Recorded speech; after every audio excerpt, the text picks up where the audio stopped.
নমস্কার বন্ধুরা, শ্রাবণীর রান্নাঘরে আপনাদের সবাইকে স্বাগত জানিয়ে আমি আবারও একটা রান্নার ভিডিও নিয়ে আপনাদের সামনে চলে এসেছি। আজকের আমি আপনাদের করে দেখাবো সাদা আলুর দম। বাড়িতে থাকা সামান্য কয়েকটি উপকরণ দিয়ে এই সাদা আলুর দম আমি বানাবো, আর এটা কিন্তু খেতে ভীষণ ভালো হয়। আপনারাও বাড়িতে করে দেখতে পারেন। তার জন্য কিন্তু পুরো ভিডিওটা আপনাদের দেখতে হবে। তাহলে এই সাদা আলুর দম আমি কিভাবে বানাই সেটা আপনারা একবার দেখে নিন। সাদা আলুর দম বানানোর জন্য প্রথমে আমি এখানে গ্যাসটা অন করে একটা কড়া বসিয়ে নিয়েছি। এবারে আমি কড়ার মধ্যে দেব জল। বেশ অনেকটা পরিমাণে জল আমি এর মধ্যে দেব।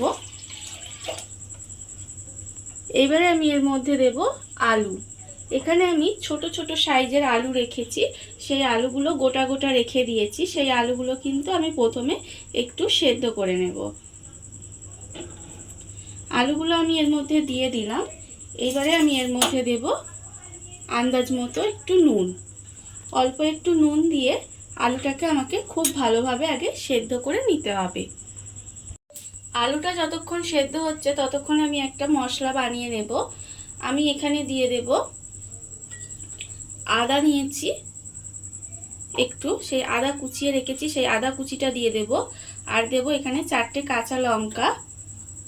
আর আমি এর মধ্যে রেখে দিয়েছি 8টার মতো কাজু বাদাম আর 1 চামচ মতো চার মগজ, সেটা আমি এর মধ্যে দিয়ে দিলাম। আর আমি এর মধ্যে দেব 1 চামচ মতো পোস্ত দিয়ে এবারে এটাকে আমাকে একটা পেস্ট বানিয়ে নিতে হবে। মশলাটা আমি এখানে পেস্ট করে নিয়েছি দেখুন। আর অন্যদিকে আলুটাও আমার কিন্তু সেদ্ধ হয়ে গেছে। এবারে আলুগুলোকে আমি তুলে আলাদা করে রেখে দেব।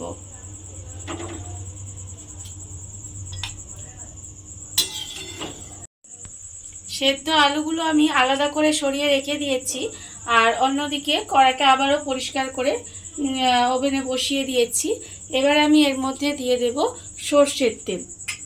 রান্নাটাই আমি এখানে সর্ষের তেল ব্যবহার করেছি, আপনারা চাইলে কিন্তু সাদা তেলেও রান্নাটা করতে পারেন। এখানে আমরা 3 চামচ মতো সর্ষের তেল দিলাম। এবারে তেলটাকে প্রথমে আমাকে একটু গরম হতে দিতে হবে। তেলটা আমার এখানে গরম হয়ে গেছে। এবার আমি এর মধ্যে দিয়ে দেব যে আলুগুলো এখানে আমি সেদ্ধ করে রেখেছিলাম, সেই আলুগুলো এর মধ্যে একটা একটা করে দিয়ে দেব।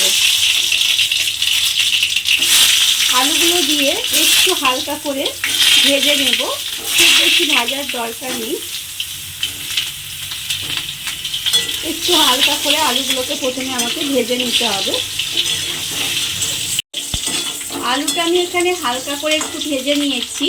এইবারে আমি এর মধ্যে দিয়ে দেব যে মশলাটা আমি বানিয়ে রেখেছিলাম, মানে আদা, কাঁচা লঙ্কা, পোস্ত আর কাজু বাদাম আর চার মগজ দিয়ে যে মশলাটা বানিয়ে রেখেছিলাম, সেই মশলাটা আমি এর মধ্যে দিয়ে দেব। মশলাটা আমি এর মধ্যে দিয়ে দিলাম। দিয়ে এবার খুব ভালোভাবে একটু প্রথমে কষিয়ে নিতে হবে।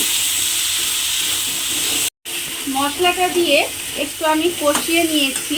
এবার আমি এর মধ্যে দিয়ে দেব মিক্সি ধোয়া যে জলটা, সেটা আমি এর মধ্যে একটু দিয়ে দিলাম। দিয়ে আবারও কিন্তু খুব ভালোভাবে এটা কষিয়ে নিতে হবে। আর আমি এর মধ্যে দিয়ে দেব ফ্যাটানো টক দই। এখানে 2 চামচ টক দই আমি একটু ফেটিয়ে রেখেছি, সেই ফ্যাটানো টক দইটা আমি এর মধ্যে দিয়ে দিলাম। দিয়ে আবারও কিন্তু এটাকে খুব ভালোভাবে আমি কষিয়ে নেব। আর এই সময় আমি এখানে দিয়ে দেব আন্দাজ মতো নুন। আলু সেদ্ধর সময় যেহেতু নুনটা আমি দিয়েছি, সেই নুনটা বুঝে আমাকে নুনটা দিতে হবে। এখানে আমি আন্দাজ মতো নুনটা আমি দিয়ে দিলাম। দিয়ে এবার কিন্তু আবার আমাকে খুব ভালোভাবে কিন্তু এটা একটু কষিয়ে নিতে হবে। নুনটা দিয়ে আবারও একটু কষিয়ে নিয়েছি। এবারে আমি এর মধ্যে দিয়ে দেব 1/4 চামচ মতো লঙ্কার গুঁড়ো। আর আমি দেব এখানে স্বাদের জন্য অল্প একটু চিনি দিয়ে আবারও কিন্তু এটা একটু ভালোভাবে কষিয়ে নিতে হবে। আর এখানে কিন্তু লঙ্কা গুঁড়োটা আমি একটু ব্যবহার করেছি, আপনারা চাইলে কিন্তু লঙ্কা গুঁড়ো নাও দিতে পারেন, এর বদলে আপনারা শুধু কাঁচা লঙ্কা দিয়েও কিন্তু করতে পারেন। এইবারে এটাকে খুব ভালোভাবে আবারও একটু কষিয়ে নিতে হবে। মশলাটা খুব ভালোভাবে কষানো হয়ে গেছে, মশলাটা থেকে তেলও ছেড়ে গেছে। এইবারে আমি এর মধ্যে দিয়ে দেব ঈষৎ উষ্ণ গরম জল। আর এটা কিন্তু খুব বেশি জল দেব না, অল্প একটু জল দেব, কারণ এটা একটু মাখা মাখা হবে, খুব বেশি গ্রেভি কিন্তু এর মধ্যে থাকবে না। আর যেহেতু আলুটা সেদ্ধ করা আছে, তাই আমাকে এখানে জলটা অল্প দিতে হবে। অল্প একটু জল দিয়ে এবারে এটা কিন্তু একটু রান্না হতে দিতে হবে। জলটা দিয়ে আমি গ্যাসটা কমিয়ে কিছুক্ষণ ঢাকা দিয়ে এইভাবে রান্না হতে দিয়েছি। আর রান্নাটা প্রায় আমার হয়েই এসেছে। আর এই আলুর দমে কিন্তু আমি কোনো রকম পেঁয়াজ রসুনের ব্যবহার করিনি, কিন্তু এই আলুর দমটা খেতে ভীষণ ভালো হয়।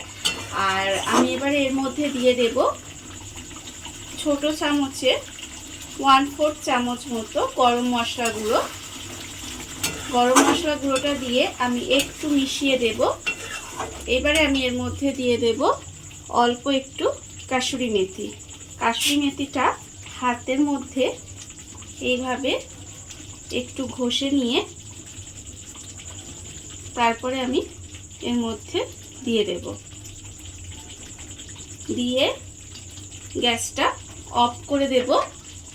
অফ করে ঢাকা দিয়ে কিছুক্ষণ রেখে দিলেই কিন্তু আমার সাদা আলুর দম রেডি হয়ে যাবে। দেখুন বন্ধুরা, কত অল্প উপকরণে কত অল্প সময় কত সুন্দর একটা নিরামিষ সাদা আলুর দম তৈরি হয়ে গেছে। আর এটা কিন্তু রুটি, লুচি, পরোটা সব কিছুর সাথেই খেতে ভীষণ ভালো লাগে। আর এই ভিডিওটা যদি আপনাদের ভালো লেগে থাকে তাহলে লাইক করবেন, কমেন্ট করবেন আর সাবস্ক্রাইব করবেন আমার চ্যানেলকে। আজ এই পর্যন্ত, নমস্কার।